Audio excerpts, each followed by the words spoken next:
lady. That's how guys lose their jobs, not collecting fares. I'm sorry. I guess I'm a little excited. Thank you, lady.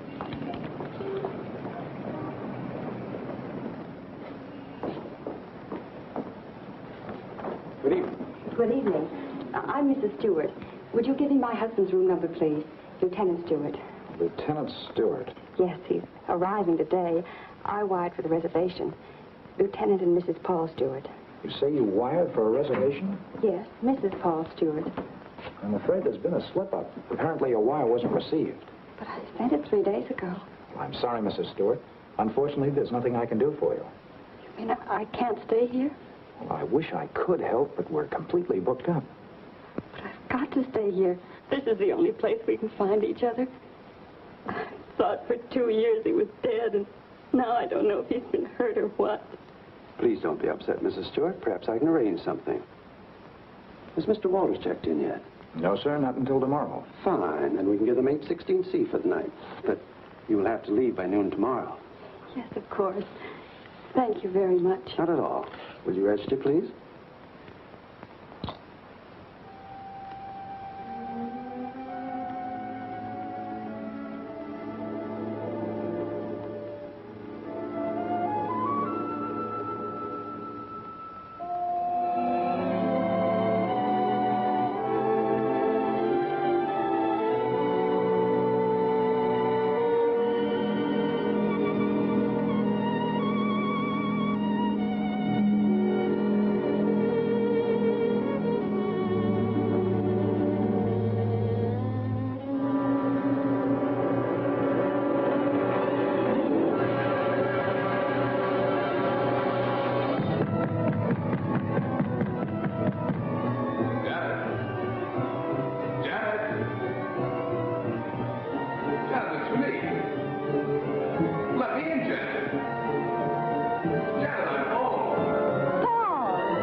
Hello, this is Mrs. Stewart.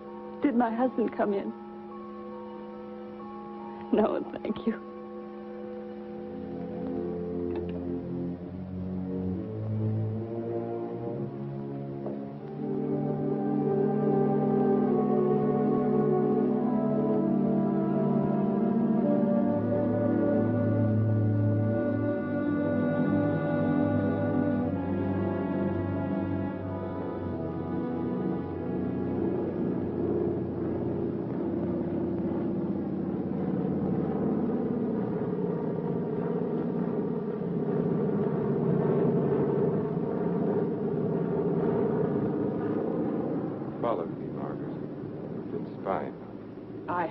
I've been watching you for months, making a fool of yourself.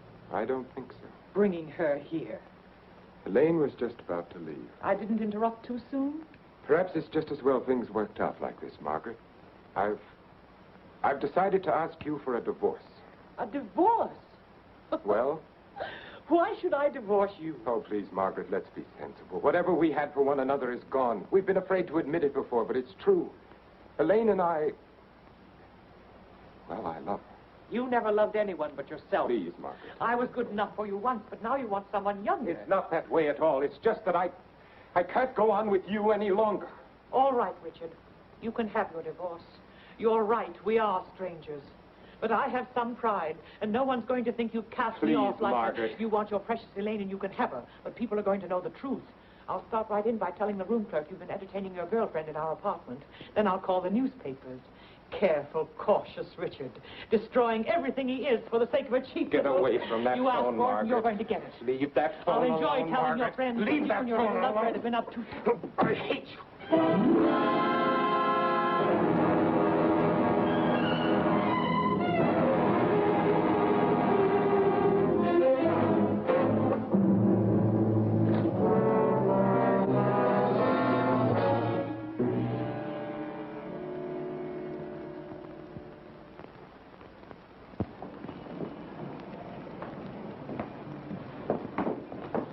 Good morning.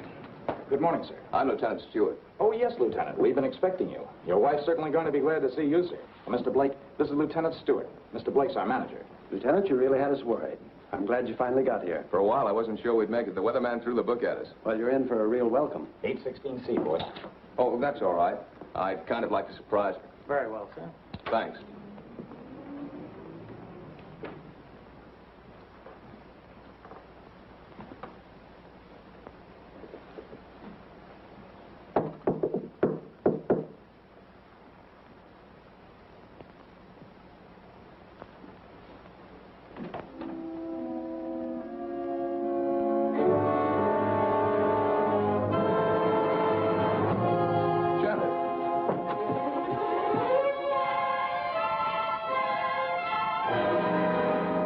What's the matter? Janet. Janet, it's me. It's Paul.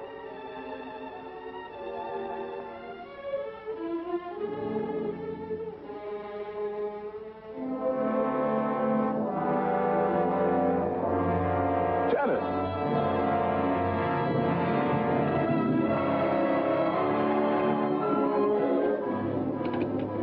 Hello? Hello, operator. This is Lieutenant Stewart calling. Can you send the house doctor to 816C right away? It's very urgent. Thank you.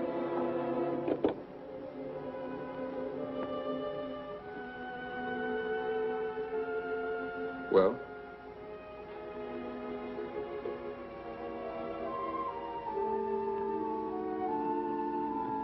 What is it? What's wrong with her, Doctor? I'm not sure. I think she's suffering from some sort of shock. I'll be frank with you, Lieutenant. This is a little outside my line. But there must be something you can do for her. We ought to call in a nerve specialist, a psychiatrist. Can you suggest one? There's a very good man in the hotel, Dr. Cross. If we're lucky, we might find him in. This is Dr. Blair. Will you see if Dr. Cross is in for me? Thanks. Cross has had a lot of experience with this sort of thing. I'm all right for a broken arm or an old-fashioned hangover. But when it comes to the mind, well... hello, Dr. Cross. This is Blair in the hotel. How are you? See, I've run into something that's right up your alley. One of the guests here's had some sort of shock. No, I don't know what caused it. Oh, would you? Well, that's mighty nice of you. Thanks, Doctor. 816C. He'll be right with us. She was so alive when I saw her last. I can't quite believe this. Better snap out of it, Lieutenant. I don't want another patient. Dr. Cross is one of the best men in this part of the country. I'm very happy that he's going to have a look at it. I don't get it. What could have brought it on? I wish I could tell you. The mind's a strange instrument. What affects me may not bother you in the slightest. The workings of the mind depend on so many things inside as well as outside. You can't make hard and fast rules. Well, I suppose it is plausible that she hasn't been feeling well. Worrying about me, not knowing whether I was dead or alive. Then coming here and not finding me. That'll be Dr. Cross. morning, Doctor. Good morning. I appreciate your promptness. Not at all. The sooner you get to a case of shock, the better. This is Lieutenant Stewart, Dr. Cross. How do you do, Lieutenant? Thanks for coming, Doctor. My wife is in the bedroom.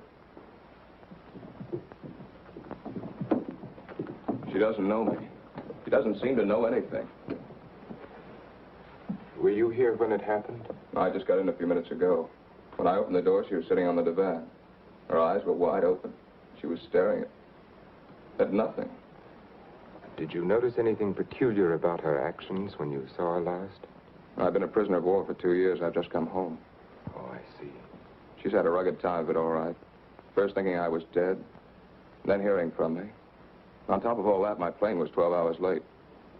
Would you say that she was a nervous, imaginative girl? No, sir. I've known her all my life. We came from the same small town in Michigan. Went to school together. She's just a nice kid. What's wrong with her, Doctor? She's had a nervous collapse, went into shock. Where did you find her? In the living room. In the living room? You said she was sitting on the divan. Yes, right here. I see. What do you think could have caused it, Doctor? Well, that's difficult to say.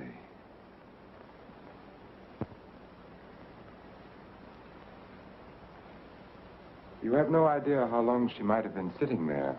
No. Oh, the clerk did say she phoned out about 1 in the morning. Between 1 and 8:30. What difference does that make, Doctor? The important thing is what can you do for her? It's hard for a doctor to make promises. We can only do our best. Are you living permanently at the hotel? No, as a matter of fact, we've got to clear out by noon. Oh, I see. But then I'd better take her to my place. She's going to need someone with her night and day. Dr. Cross has a private sanatorium just out of town. I see. Believe me, Lieutenant, it's best for her. But there must be a hospital here in San Francisco. I'd like to be near her. Of course. But I'm at my place every day. It's in the country, and she'll get plenty of fresh air and quiet. If I were you, Lieutenant, I'd listen to Dr. Cross. Okay. You men know best. Just get her well again. I was getting ready to leave when you called. I'll take Mrs. Stewart up with me now.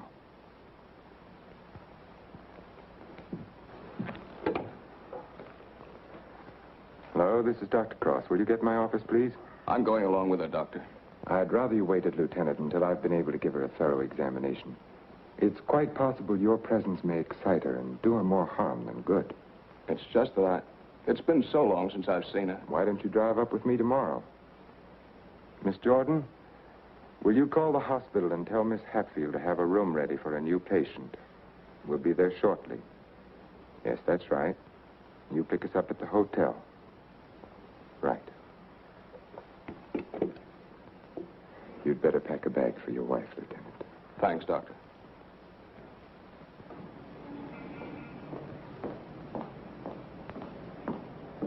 I'm from Dr. Cross's office. We were to pick up a patient. Oh, yes. They're on their way down now. Thank you.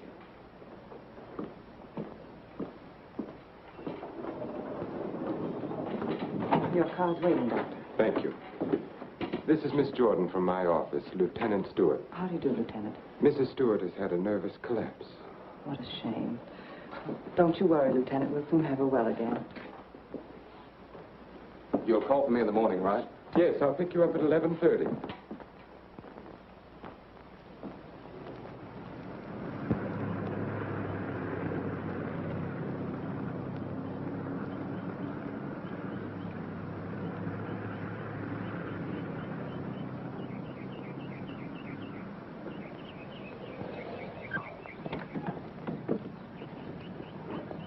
Put her to bed and have Dr. Stevens give her an injection of scopolamine. Yes, Doctor.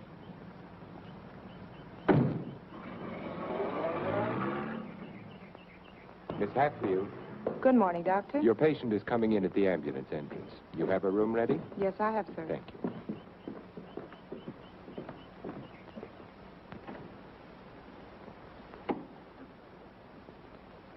Good morning, sir. Good morning, Doctor. How is she? Quite relaxed, sir. What's your trouble? Amnesia shock. She's had her injection. Yes, Doctor.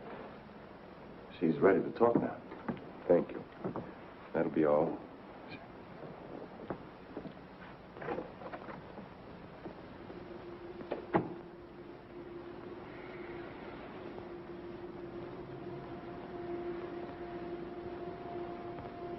I'm Dr. Cross, Mrs. Stewart. I'm your friend. I'm here to help you. I want you to think.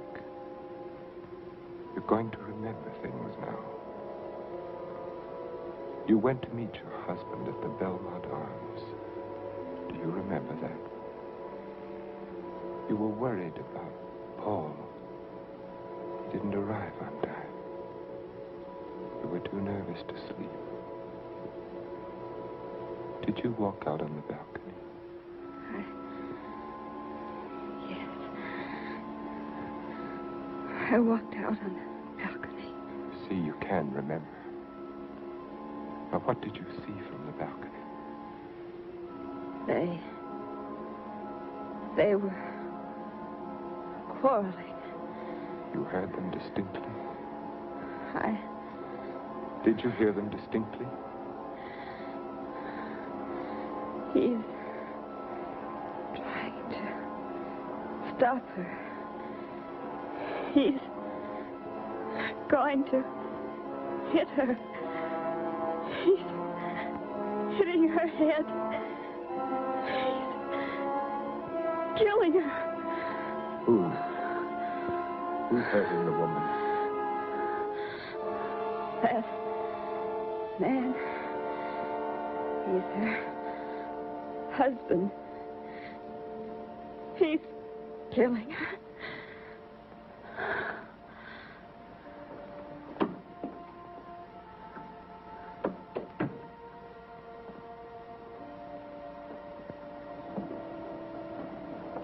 Well? She knows, Elaine. She remembers. Her room was opposite my apartment. She walked out on the balcony. She heard everything.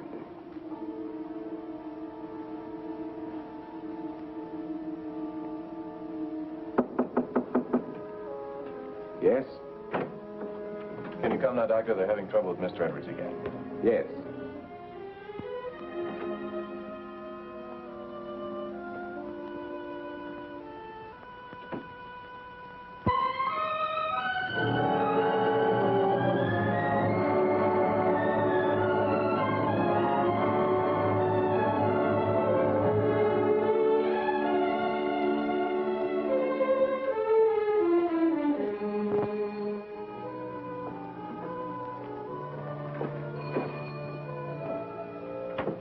Darling, I didn't think you'd ever get here.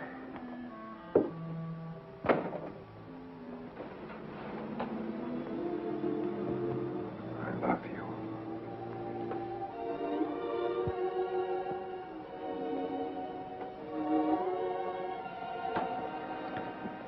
You've got a headache.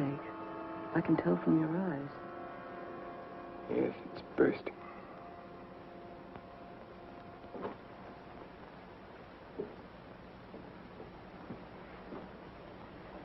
You did it?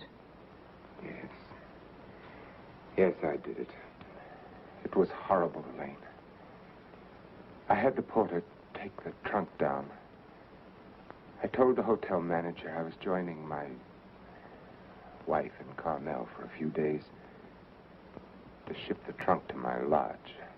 No one knew she was in town last night? No, she came up the back way. She wanted to surprise us, remember? You're not sorry. Are you? I wish I'd called the police. I lost my head. I didn't mean to kill her. There was no premeditation. But now I've concealed her body. I've shipped the trunk to my lodge. And you know as well as I do there's only one answer for that. I shouldn't have listened to you, Elaine. Think, darling. What would have happened if you'd called the police? Manslaughter means 20 years. What would that have done to you, to us? I don't know. Would you have wanted it that way? Now no one knows. We're safe. You're forgetting Janet Stewart, aren't you? She knows. What if she talks? I haven't forgotten her. She can't tell what she's seen as long as she's in this condition, can she? Shock will wear off in a couple of weeks at the most. It'll wear off if you let it, Dick. Elaine, I'm a doctor. She'll talk only if you let her. You mean too much to me. It's the only way out, Dick. It's the one and only way out for us. I don't know, Elaine. I've got to think.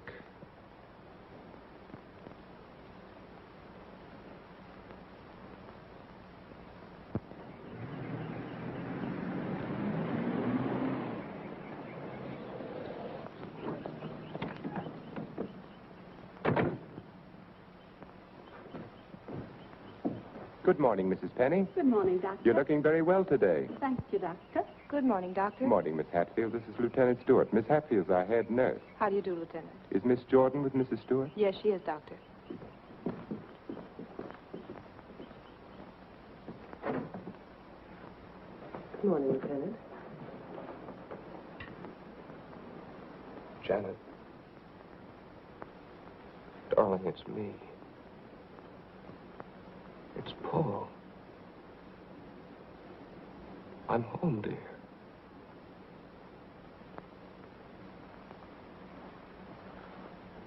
She's worse. Not really.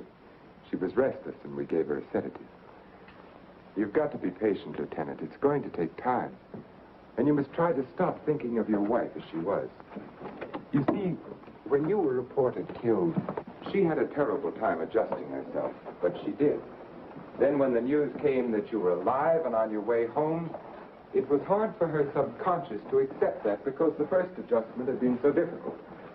Then, of course, when your plane was late, she thought she'd been tricked, that you'd never sent that wire. Don't try and let me off easily, Doctor. Give it to me straight. Tell me, can you help her? That's a very difficult question to answer. Sit down, Lieutenant. The mind is a delicate, fragile thing. It's almost as intangible as faith. And that's what you're going to need. A lot of faith in yourself and in your wife and in me. Please don't think I haven't faith in you, Doctor, because I have. But yesterday, after you left with Janet, I needed someone to talk to. Of course. So I went to the Army hospital and I talked with some of the doctors. I told them Janet was in your care. They said that I couldn't find a better man. But, well, you know how it is. I figured that maybe two minds might be better than one. And I asked if another opinion mightn't help. Well, that's perfectly understandable. If you want a consultant, by all means, bring one in. Thanks. They recommended Dr. Franklin Harvey. Harvey? Well, I studied under him. He's probably the best man in his field. Oh, that's swell, Doctor. I was a little embarrassed. I didn't want you to think that... Not at all. I'll phone Dr. Harvey and have him out here. Good. Well, I might as well go back to town. If it's all right, I'll run out again tomorrow. For Mrs. Stewart's sake, I'm going to have to ask you to observe our regular visiting days, Sundays and Thursdays. I'll phone Dr. Harvey and try to have him out here Thursday so that you can talk with him then. Okay, we'll make it Thursday. Oh, I thought you'd like to know, Lieutenant. She's resting quite easily now. Thanks. Goodbye, Doctor. Miss Jordan. Bye.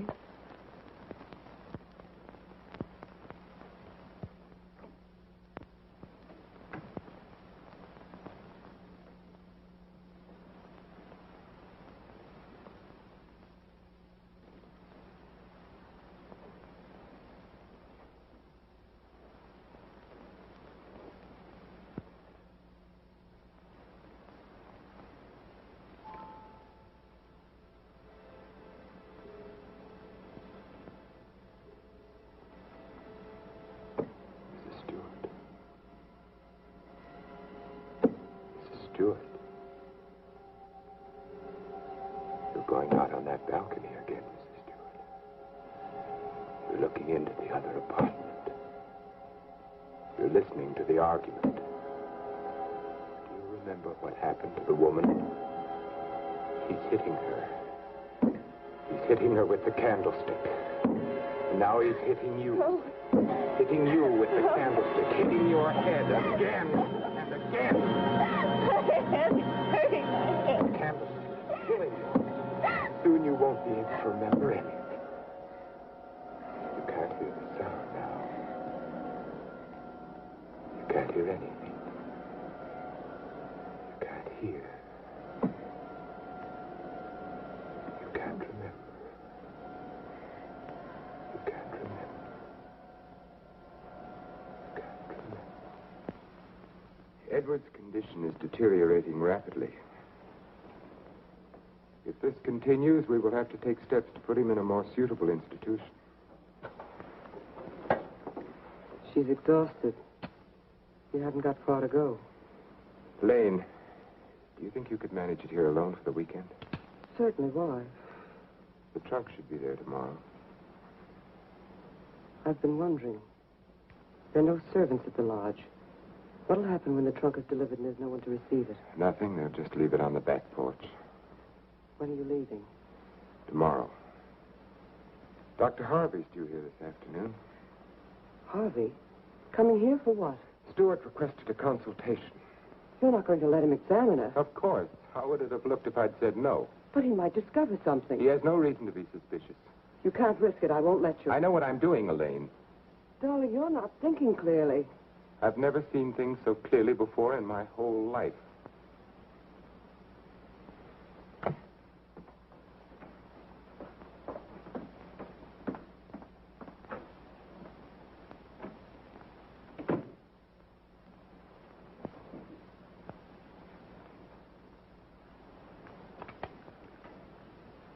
You'll send me a report on her spinal test Yes, Dr. Harvey. and the other specimens. Yes.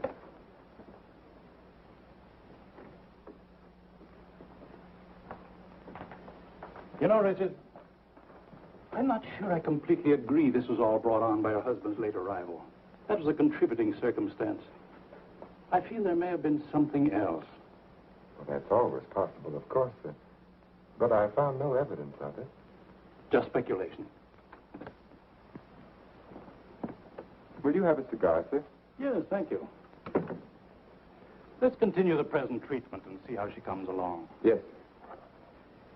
I notice, Richard, you've been giving her sedatives.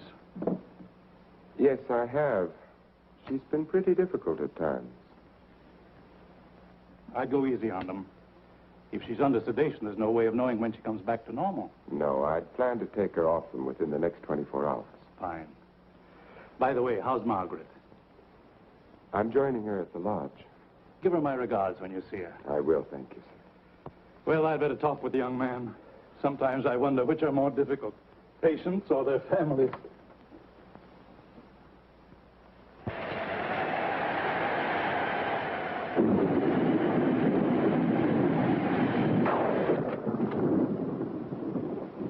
Hiya, beautiful. Hi. Yeah, what a night. You don't happen to know a blonde who'd like to relax with me, do you? That's what I thought you'd say. Coffee? Please. And poor Edwards, these storms don't do him any good. He kept ducking into his closet and slamming the door after him. Finally had to lock it. How's your patient? All right, I guess. I was talking with her husband. It's kind of tough coming home and finding a wife in that condition. Yes. Can't figure Dr. Cross's treatment.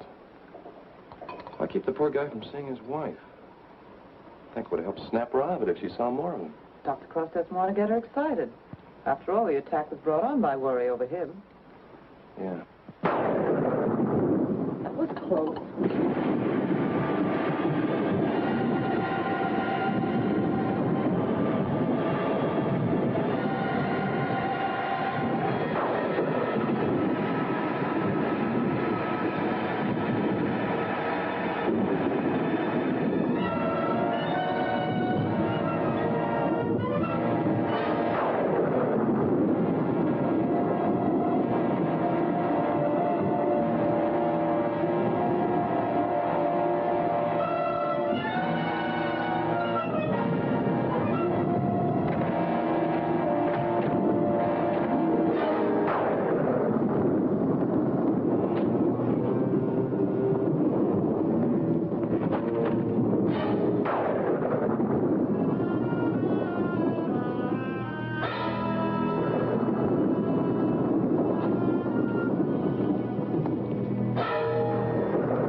starting to turn in. So you better tuck your patient in bed and get a good night's sleep. Yes, I should be up there now. Tell me, is it true that doctors get a night off once in a while? If you had a night off, you wouldn't know what to do with it. Wouldn't I? Wouldn't I? Good night, Doctor. Good night.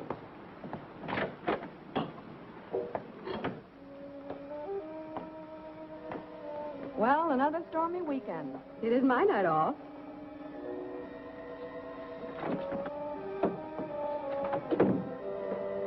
Well, anyway, the rain will help Jane on her day off.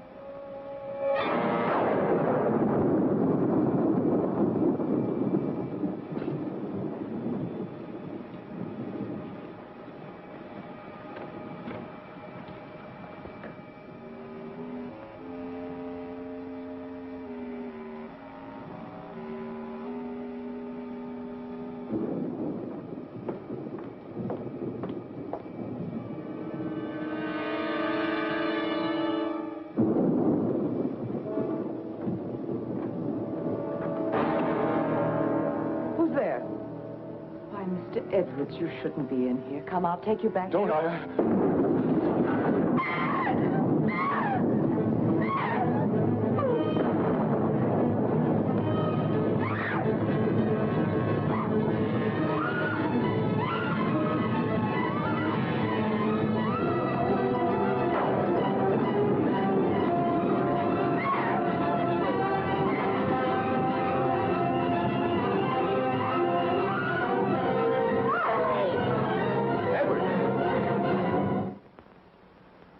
Don't be afraid. We won't let the storm hurt you. You're coming back to your room, aren't you, Mr. Edwards? Aren't you, Mr. Edwards?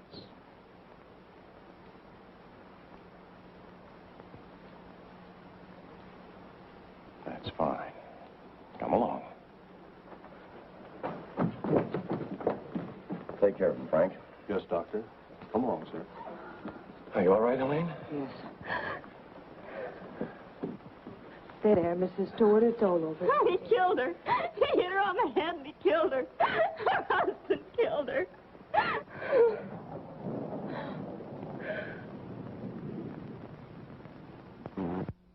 This became very violent last night. This morning we found that he had a key hidden away. I ordered the lock on his door to be changed. As for Mrs. Stewart, she's suffering from hallucinations.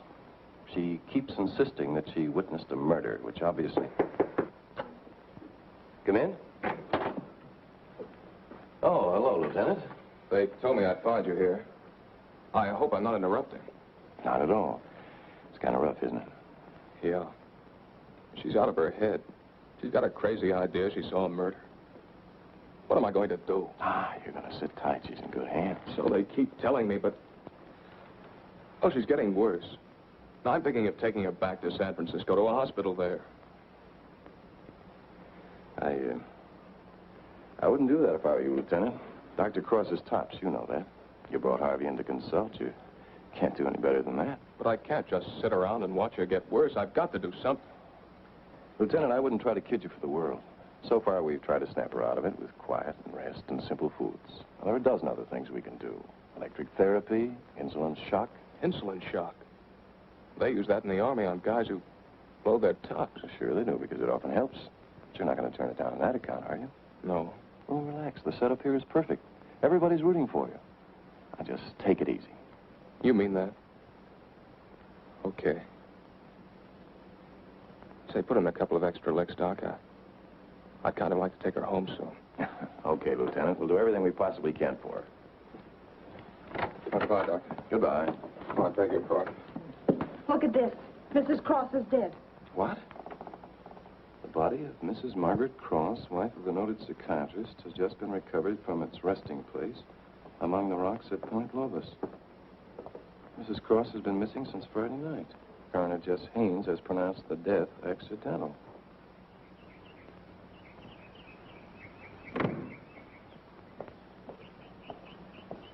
Good morning, Doctor. You have our deepest sympathy. Thank you.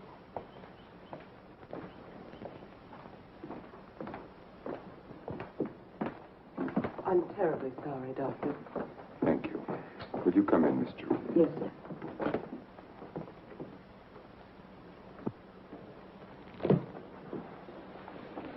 You're the perfect picture of a heartbroken husband. Am I? I've missed you. Driving back, there was time to think. I got to thinking about you. I asked myself, is she worth what I've done? Well?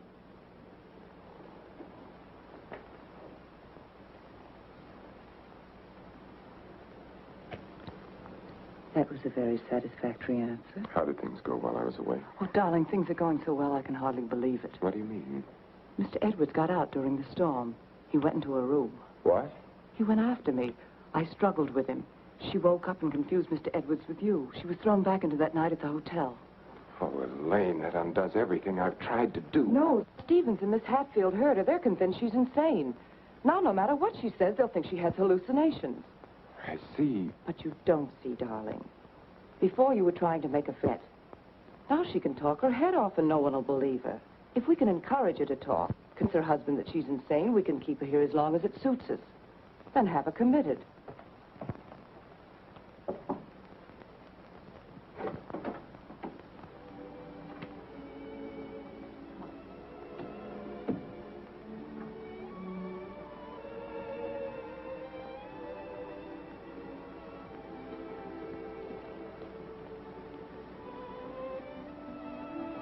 Darling. Janet, darling. It's me. Wake up. I'm here, dear.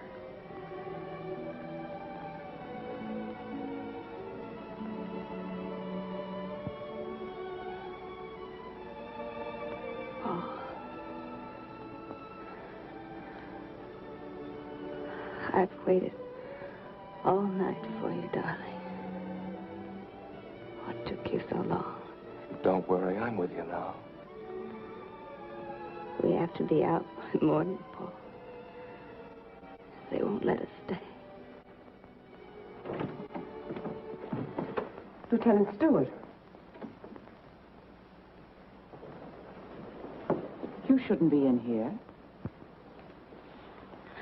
Paul! It's him! Who is it, dear? Him! He killed her. He killed his wife. He picked something up, Paul, and he hit her with it. He was arguing with her, and he killed her. I know, dear. You've upset her, Lieutenant. You shouldn't have come in here. Come outside with me. Give her a hypodermic, nurse. Don't leave me here. You'll kill me. Come back. Paul, no. What is it, Doctor? What's happened to her? Lieutenant, I'm going to be perfectly frank with you. What you've just heard is something I've been afraid of. There are times when patients emerging from amnesia suffer from delusions. It doesn't happen often. I'd hoped it wouldn't happen in her case, but you heard it yourself. But why? Well, that's hard to explain. But if you come with me, I think I might be able to clarify it for you.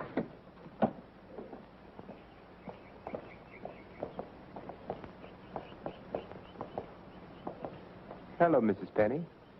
Good day, Doctor. How are you feeling today? Just fine, Doctor. Just fine. That's a lovely thing you're knitting there. It's a shawl for one of my friends. Everyone here treating you well? Oh, yes. They're very nice to me. Dr. Stevens hasn't tried to kill me with that needle for a long while now. Neither has Miss Hatfield. Haven't I told you many times, Mrs. Penny, that no one here is trying to kill you? Oh, yes, they are. You all want to kill me. You're murderers, all of you. But I've learned. I'm too smart for you.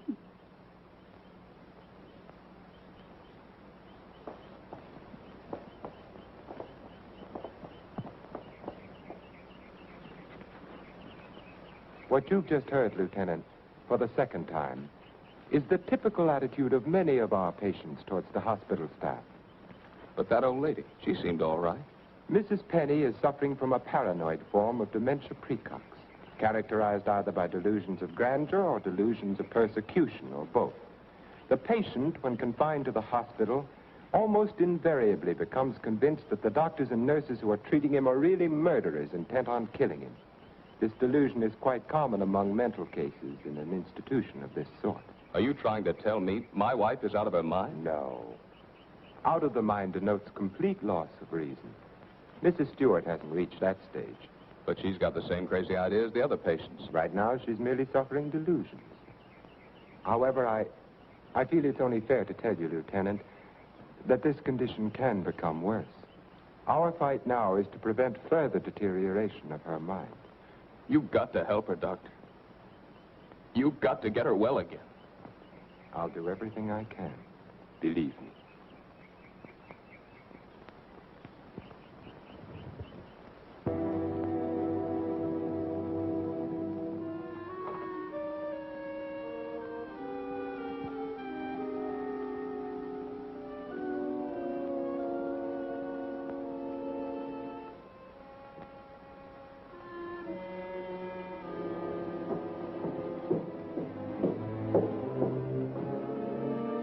Come now, Mrs. Stewart, you shouldn't be out of bed.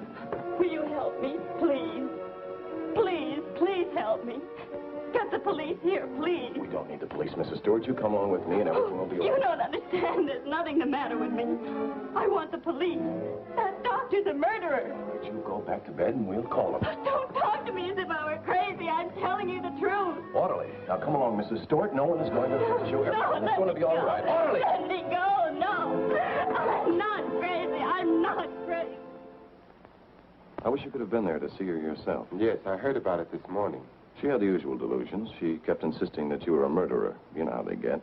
She wanted me to call the police. For a moment, she became very violent. I had to give her a sedative. I think we ought to do something about her. I agree with you, Doctor. I'll be in to see her in a few minutes. Thank you, sir. Thank you. There, you see? Everything worked out just as we planned. Yes. Well, smile, darling. It's fallen right in our lap. You don't seem particularly pleased. I am. Of course I am, Elaine. Well, what are you going to do? I'm going to try to find something that will convince her that she's insane. You'd better get back to her now, darling. I'll be over in a few minutes. Right.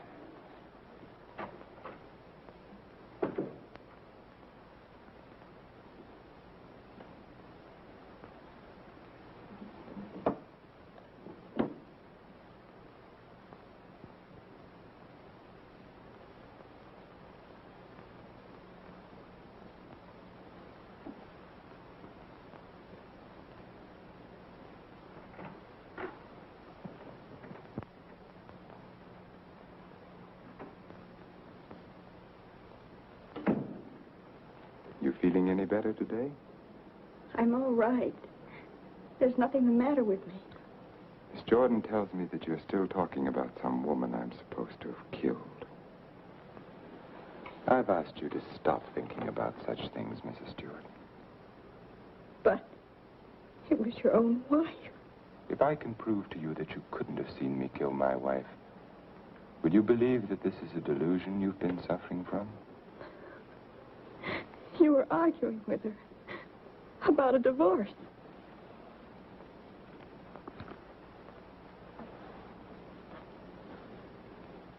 If you will look at the date on this newspaper, Mrs. Stewart, you will see that my wife died only a week ago. You've been a patient here for over 3 weeks now. 3 weeks? That's right. So you see, this has all been a very vivid dream. You must fight these dreams, Mrs. Stewart, or they're going to become worse, and we don't want that to happen. My mind is all right. It's not all right, Mrs. Stewart. Your mind is sick, and it's getting worse. My mind is all right. You wouldn't want your husband to see you in that condition, would you? He doesn't even want to see you when you're like this. You're losing your mind, Mrs. Stewart. No, no. Losing your mind.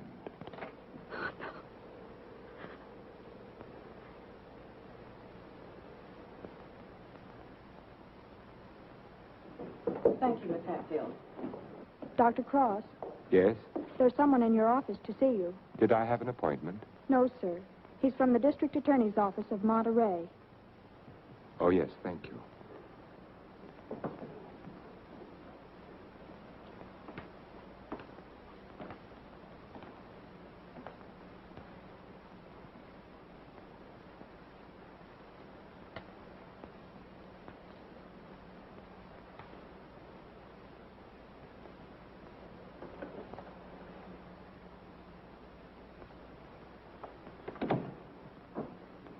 Dr. Cross? Yes? How are you? My name's O'Neill. I'm with the district attorney's office in Monterey County. Oh, yes. What can I do for you? It's in connection with your wife's death, Doctor. I thought the case had been closed. Something happened this week that made us consider the possibility that your wife didn't fall into that chasm by accident. I don't understand. A couple of days ago, someone broke into Harwood Lodge, beat Mrs. Harwood into unconsciousness, and made off with her valuables. We caught the thief day before yesterday.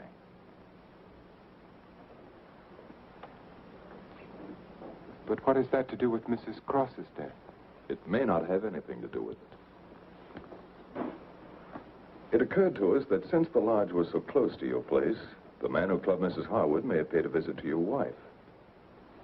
You've lived around Point Lobos for nearly 10 years. Mrs. Cross spent much of her time there. She must have known those cliffs pretty well, even at night. Yes. I'd hate to think that I'm not saying it was murder, Doctor. I'm just checking. Of course. I'll do everything I can to help you. I knew you'd feel that way about it. Have you checked your place to see if anything was missing? I'm sure there isn't, or I'd have noticed it. If it's all right with you, Doctor, we'd like to have Mrs. Cross's body exhumed. But the coroner said... It was only a routine examination.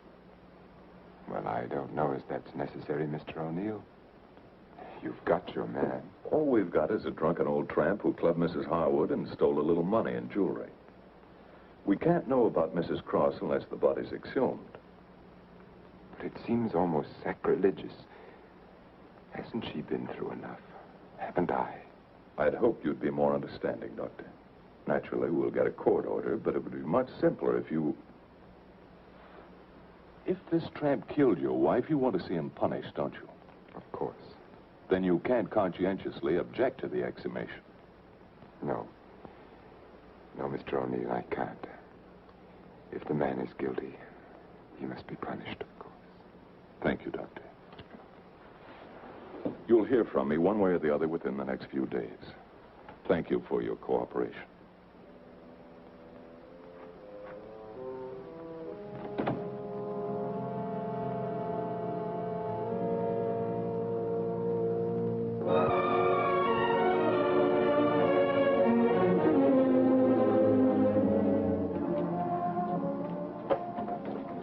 Darling, I've been so worried I didn't know what had happened to you. Where'd you been? City. When you weren't here for dinner, I began to worry. What did the man from the district attorney's office want? They're going to exhume Margaret's body. You're not going to let them. I had nothing to say about it. They'd get a court order. But why are they? I don't think some prowler may have killed her. Prowler? They weren't looking for anything before. She slipped and fell and fractured her skull against the rocks. Now they may discover it wasn't the fall that killed her. They can't prove anything. No. Once they start asking questions, That's why I went to the city. I had to make sure that I hadn't overlooked anything in the apartment. Why didn't I report it in the first place? Why did I let you talk me into it? If it weren't for that Stewart girl, if they start asking questions and find her... Maybe they won't find her. We've taken care of everything else so far. If we have to, we'll take care of her, too. And you're not helping matters acting this way.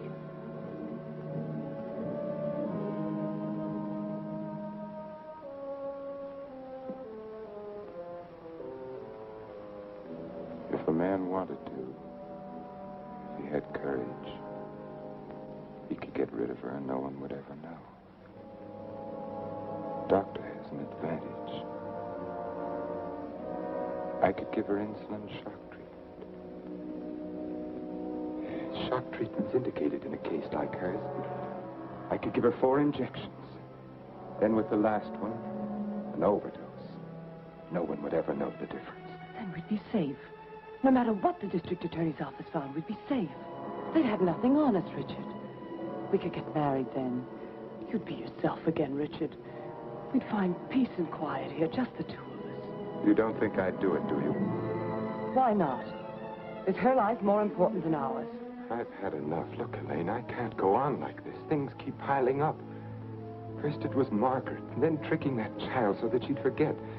Then convincing her that she was insane.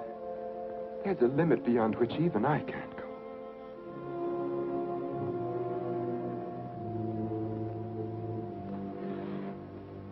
Richard, remember the first night I came here? Remember?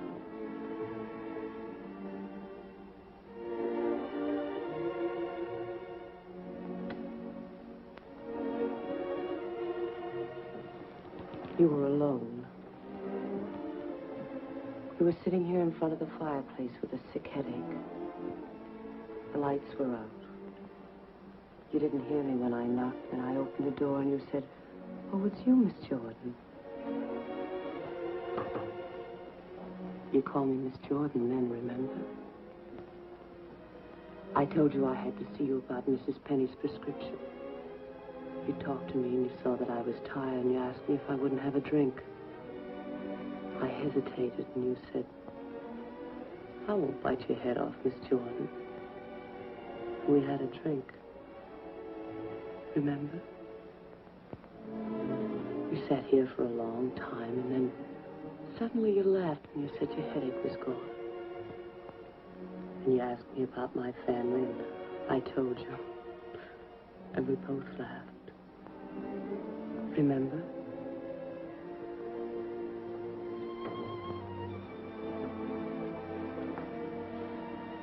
Then you took me in your arms. I know you remember that. I won't do it, Lily. I won't do it. Just a minute, I'm coming.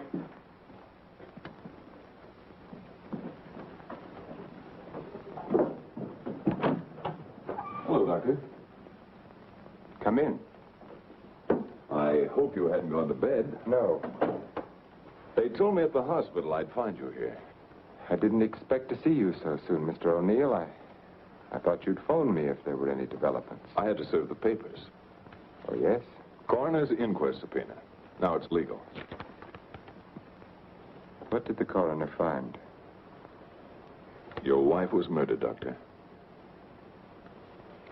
Oh?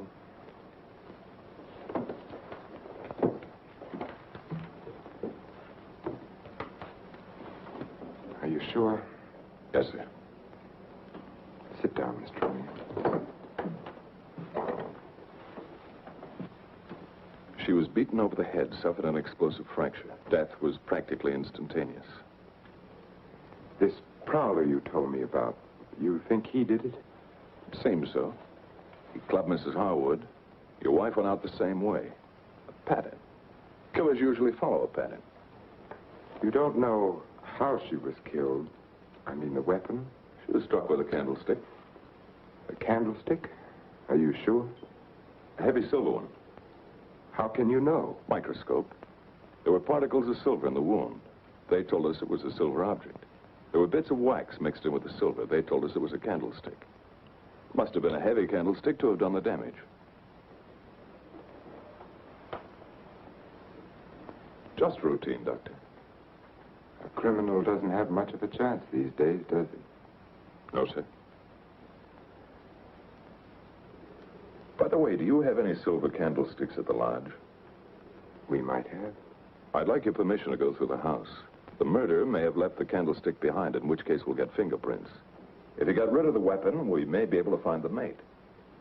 Then we'll know what to look for. Of course, go right ahead. Thanks. Now, if we can find the candlestick, our troubles are over.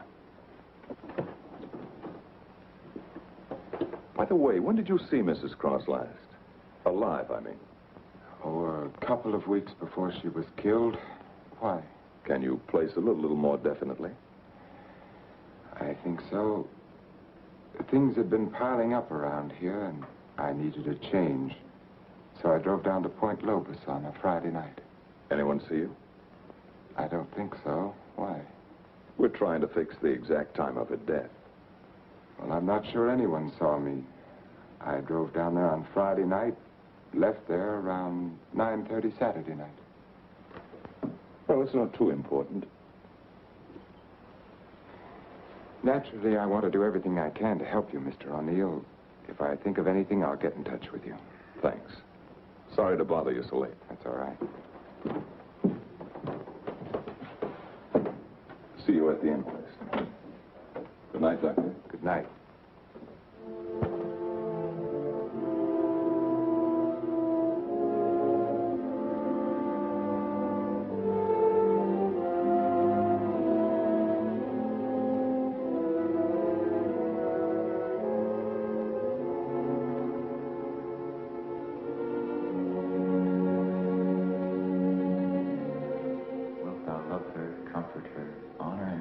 in sickness and in health, and forsaking all others, keep only unto her, so long as ye both shall live.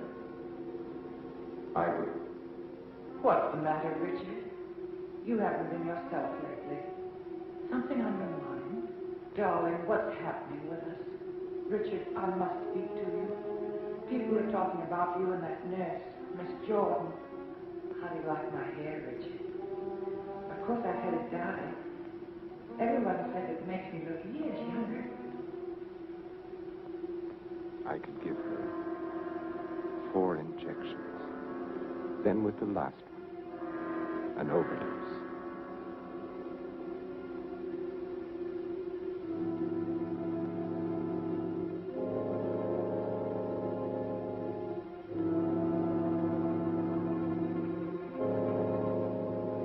Then we'd be safe. No matter what the district attorney's office found, we'd be safe.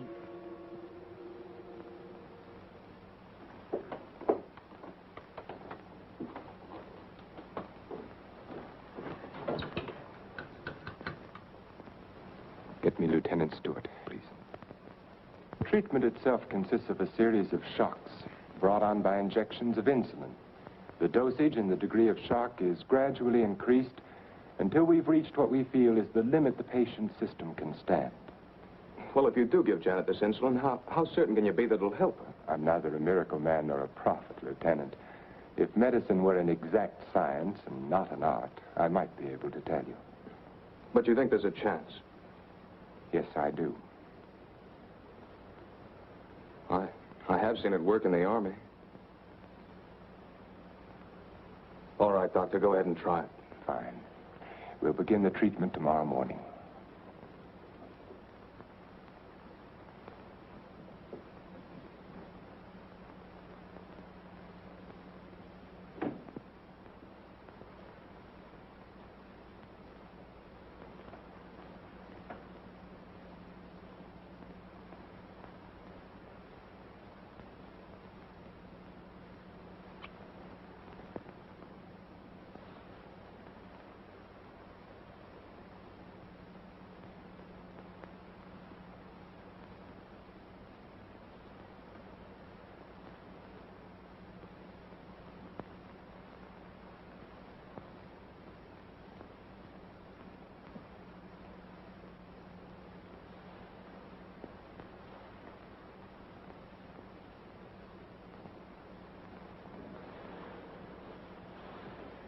Give her about an hour and a half.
Bari in? Yes, he's in. Do you have an appointment? I'll be glad to consult with you, Doctor. I'm sorry to break in this way. But my secretary will make the appointment. I had to see you, Doctor. It's about my wife. She's been getting insulin shock treatments. Now, just a moment, young man. Oh, it's Lieutenant Stewart. Well, we've had some wonderful results with insulin. But after 3 treatments, she still insists she saw Dr. Cross murder his wife with a candlestick. Murder his wife? Yes, and she says he's trying to kill her now. Well, that's a very common delusion. Mrs. Cross is dead, and Dr. Cross did live in our hotel. You and the Crosses were in the same hotel? In the Belmont Arms.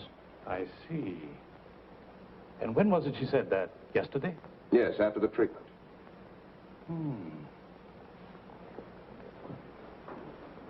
You realize it's hard to make generalizations. But as a rule, the patient is completely normal immediately after insulin shock. They may relapse into their hallucination after this lucid period. But for that moment, no matter how bad the case, the patient speaks the truth. You're telling me in your own way that Janet's normal. That she's got something on Cross, and he's pretending she's crazy to save his own neck. I'm not saying quite that, but, Will you read this, Doctor?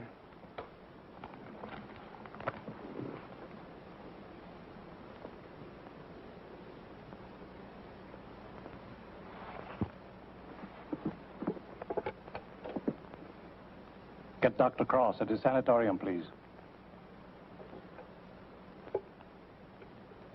It seems inconceivable.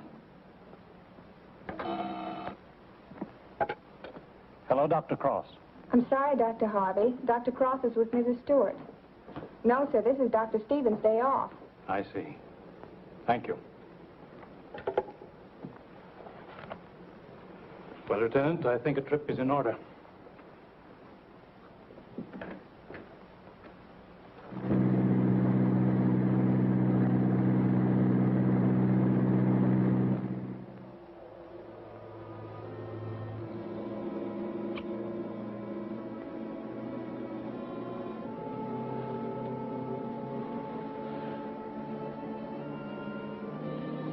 She's the only one who knows, Richard. No matter what O'Neill says or anyone else, if she's out of the way, we've nothing to worry about.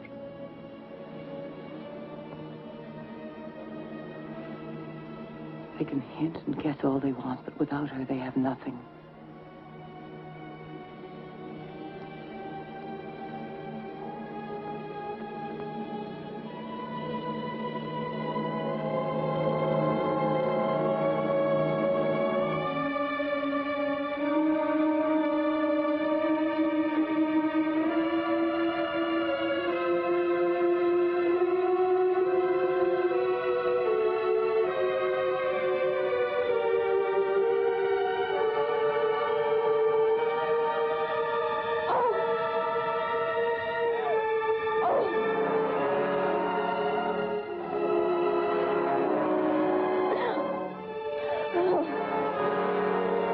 Can't do it, Lane.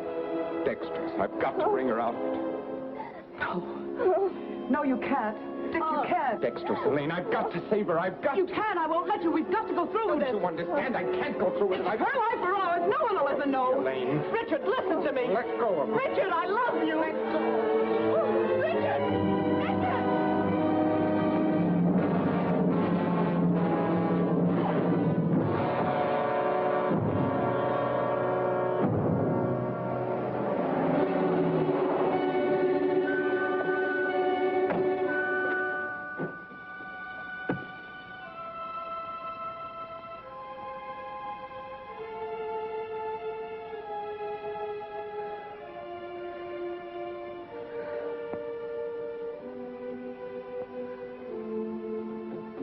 Dr. Cross, where is he? Mrs. Stewart. Come along, I may need you.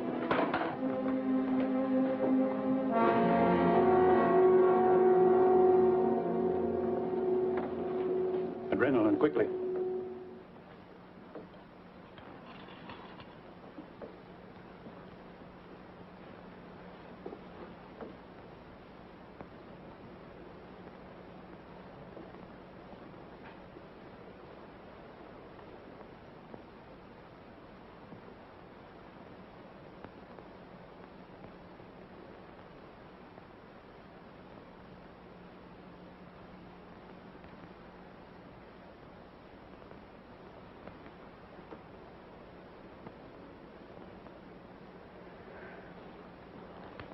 Don't worry, son. She'll come out of it in a couple of hours, and you'll be able to take her home in 2 or 3 days.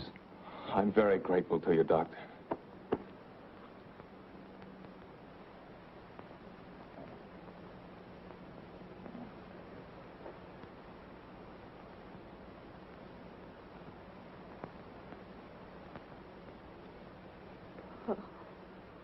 Oh, Janet, darling.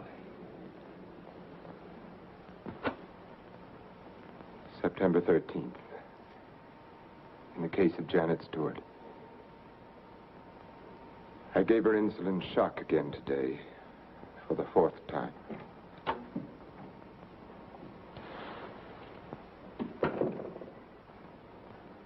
Can you give me a minute? Thank you.